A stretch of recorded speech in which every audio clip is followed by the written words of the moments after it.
My parents always favored my sister, so when Grandpa's will left me a $500,000 inheritance, they tried to steal it and give it to my sister.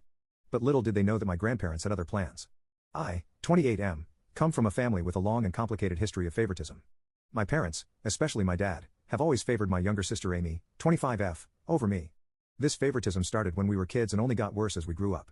From my earliest memories, Amy was always the golden child. When I was 5 and she was 2, our parents threw her an extravagant birthday party with a bouncy castle, a petting zoo, and professional face painters. For my birthday that same year, I got a small family dinner and a store-bought cake. This set the tone for years to come.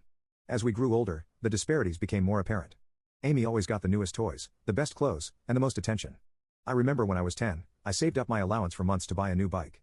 When Amy saw it, she threw a tantrum because she wanted one too.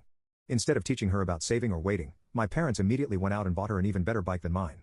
School was another arena where the favoritism shone through. My parents went to all of Amy's school events but often missed mine. In 4th grade, I had the lead role in the school play. I was so excited and practiced for weeks. On the night of the performance, my parents showed up an hour late, missing my big scene. They said Amy had a tummy ache and they were comforting her. I later found out she was fine, they had just lost track of time while playing with her. When it came to academics, nothing I did ever seemed good enough. In middle school, I consistently got straight A's, joined the math club, and even won a regional science fair. My parents barely acknowledged these achievements, but when Amy got a B+ on a single test in her weakest subject, they threw her a celebratory dinner and bought her a new phone as motivation to keep improving. High school was particularly tough. I threw myself into every activity I could, hoping to win their approval. I was captain of the debate team, editor of the school newspaper, and maintained a 4.0 GPA. Meanwhile, Amy coasted through school, barely maintaining a C average and spending most of her time partying with friends.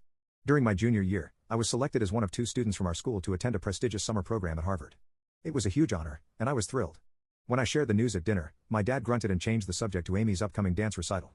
My mom at least said, "That's nice," but quickly moved on.